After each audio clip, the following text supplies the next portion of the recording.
The Republicans trying to reach out to Latinos, and Jason Richwine is working for the Heritage Foundation. That's mainly the largest conservative think tank there is. He used to work for the American Enterprise Institute. And his name is Rich Wine. I know, it's perfect. It's unbelievable. Right. Now, American Enterprise Institute, maybe even more conservative, it's the neocon think tank. So he hit them both. He's a relatively young guy.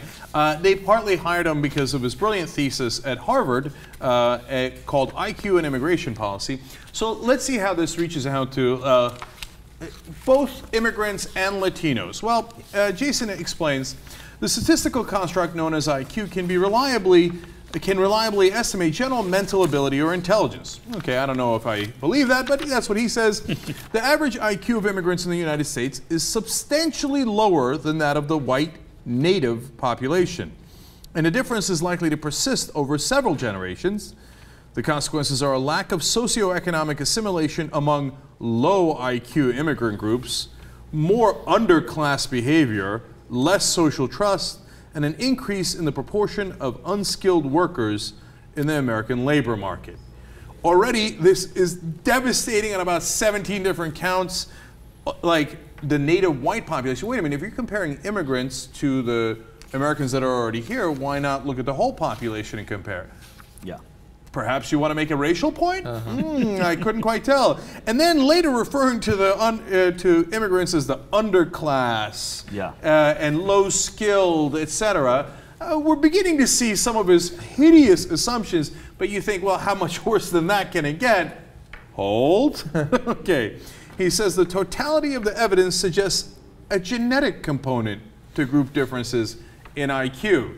In other words, haha, us whites are so much smarter than the rest of you. Okay, now by this logic, you could, if you believed it, which you absolutely shouldn't, and we'll get into that in a second. By the way, it's we whites, not us whites. Yeah, see, you know, low IQ immigrant. Yeah, I was going to say immigrant. Right. I was getting to that. Yes. But don't worry, it's genetics. Well, we're going to get to that too. So, so by that logic, of course, you can kick out Latinos that are already in the U.S. If you believe this, you can, maybe he didn't get into blacks, but I fear to ask what he would say.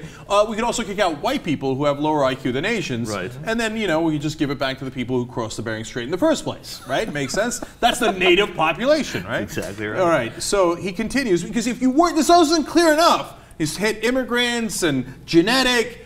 Just spit it out already, Jason, and he does. No one knows whether Hispanics will ever reach IQ parity with whites, but the prediction that new Hispanic immigrants will have low IQ children and grandchildren is difficult to argue against. Oh, so not devastating! It's basically saying it's never going to get better. They're nobody dumb will ever even give offspring to smart people. Yeah, that's one component of it, but the even more odious part of it is, no, Latinos are forever dumb. I'm already telling you, Latinos are dumb, and they never have any hope their kids are going to be dumb. They're great. I mean, if you asked me to come up with something insulting to Latinos, I couldn't have done anything like this. I wouldn't have thought to insult their grandkids. I mean, that's imaginative. These are the guys trying to reach out to Latinos. That's it forever. These are dumb people. We shouldn't let them in, is what he's saying. And they always will be. It's the most hideous form of communication. Heritage is distancing itself here, from this report, which comes from the Heritage Foundation. It's a very high IQ. In a statement, Heritage Foundation spokesman Mike Gonzalez said that Rich Wine's dissertation does not reflect the values of the think tank. We all know what the values of that think tank are, which is working to defeat key parts of the compromise. You'll notice Heritage Foundation spokesman Mike Gonzalez. It's like, wait a second. How did this happen? This is not a work product of the Heritage Foundation. So they're saying, nor do these findings affect the conclusion of our study on the cost of amnesty to the U.S. taxpayer. Senator Marco Rubio, you know, he of the Gang of 8 guys, he has said that he lambasted this report as flawed. It's not his experience, etc. So you're finding pushback, but only from Latino voices within Heritage and the Republican Party, none from the rest. And Mike Lee's not stepping up and saying this Heritage Foundation thing, terrible. Right, now one more important note on that is that Jason explains in his paper how you deal with that, because he knows that it sounds really bad and cause political trouble. And he says using the term skill-based would blunt the negative reaction.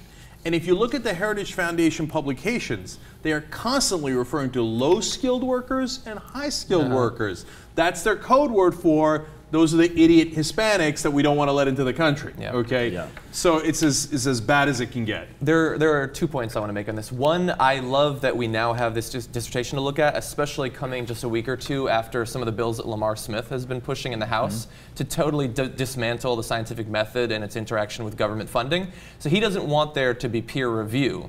Or if there is peer review, he wants to make sure that politicians then look at it. Here is exactly why we need politicians not analyzing the validity of data, and also we need peer review, is because shit like this can be produced. So I was in social science. I was working on a dissertation, actually.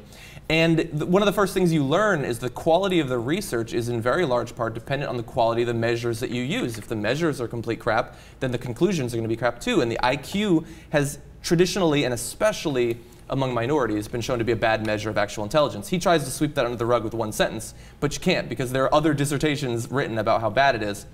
But more importantly, I was reading, I think on Salon, they were giving an explanation for why conservatives love these race-based explanations of intelligence. And they summarized it, and I totally agree that it has to be a genetic thing that causes these races to do worse economically and in terms of jobs. Because if it's anything other than genetics, then social spending and social programs can have an effect. And they don't want to spend to improve the quality of life of these groups. So it's a natural thing. You can spend all the money you want, it's going to be wasted because their brains aren't made. So is it genetics that makes these people such morons and such haters too? It's got to be genetics. I don't know. Right. No, and so those are two great points, because basically Jason is saying it.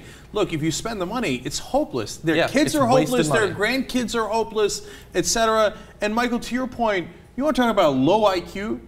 Okay, you're going to put this report out in public while you're trying to get Latino voters? That's what I'm saying. How fucking dumb can these people be? As we are recording this show, we got breaking news. Jason Richwine from the Heritage Foundation, who came up with that genius low IQ study for the Heritage Foundation, gone! Announces resignation on Friday. Yeah. Okay. What I love about this is the Heritage Foundation said, those are not the views of the foundation. We had nothing to do with this. But he wrote it in his dissertation at Harvard. Then you hired him. Like in 2009. Right, and that was his main thing. That was his, signature. Right. It's his dissertation. Yeah, that's the thing. It's like, that's what made you think, we want this guy. Right.